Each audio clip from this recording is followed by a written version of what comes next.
За энэ удаагийн татврын хуулийг бол үзүүлэлт төлөвлөлт бол дэмжиж байгаа. Яг ерөнхийдөө бол татврын шинжилсэн хариулгын хууль маань ороод удааг байгаа учраас яг маш чухал гэсэн хэдэн зүйлийг бол оруулж байна. Гэхдээ цаашдаа бол одоо ялангуяа одоо ажлын байр бий болгодог, татвараа шударгаар төлдөг, олон ажилтныг ардаа авч явдаг гэдэг юм уу. Ийм аж ахуй нэгж байгууллагуудыг бас илүү дэмжих бодлогыг ер нь цаашдаа оруулах хэрэгтэй байдаг. Одоо яг нэг үгээр нэг томоохон одоо ажил хийдэг байлаа гэхэд дийлэнх нь тухайн орон нутагта бусад салбаруудад давхар ачаалал үүрж авч явдаг.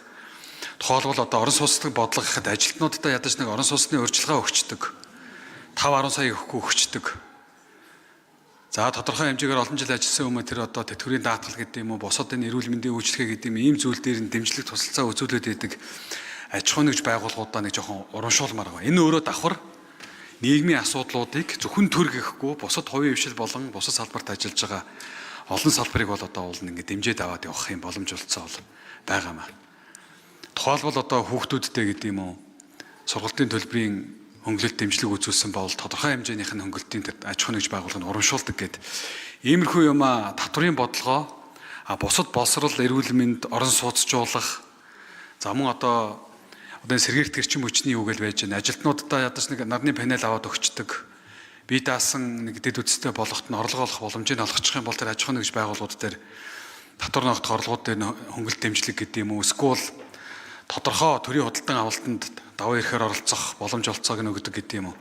Ийм зүйлүүдийг ер нь хийх хэрэгтэй байгаа. Гэхдээ энэ удаад бол одоо татврыг шатлыг бол одоо дээшээ болгож байгаа бол дэмжиж байгаа.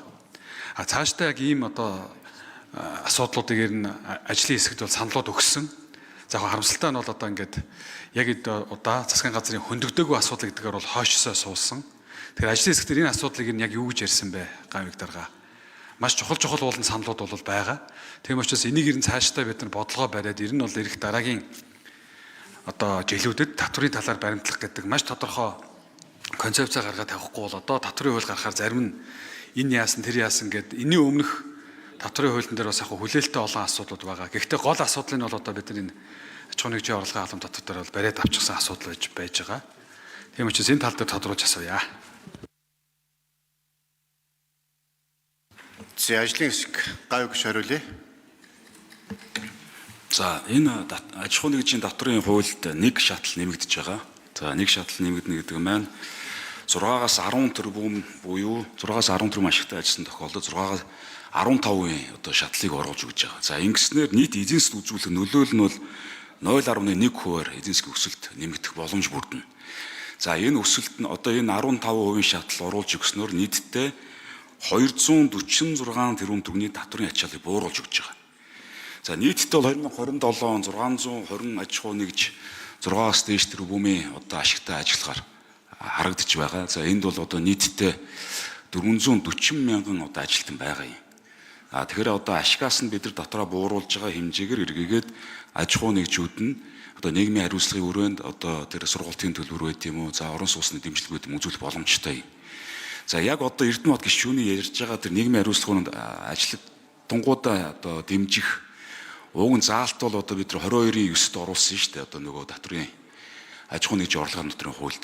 Тэн дээр харин нэг сөрөг заалт нь юу орсон бэ гэхээр нөгөө ашиг сонирхлын зөрчилтөө байж болохгүй гэдэг заалт орсноор аж ахуй нэгжүүд нь одоо нөгөө ажилтнуудтай байр, орон сууц одоо юу гэдэг сургалтын төлбөрийн дэмжлэг үзүүлэхээр нэг хуулийн заалт бас байгаад байгаамаа. Гэхдээ яг одоо бид нар бол аж ахуй нэгжүүдэд дэмжсэн байдлаар энэ татврын хууль, энэ шатлал орж ирснээр бол аж ахуй нэгжүүд маань эргээд одоо албан хаагчдаа бас харж үзэх одоо нийгмийн хариуцлагын өрөөнд тэр асуудлууд нь шийдэх боломжууд нэмэгдэнэ.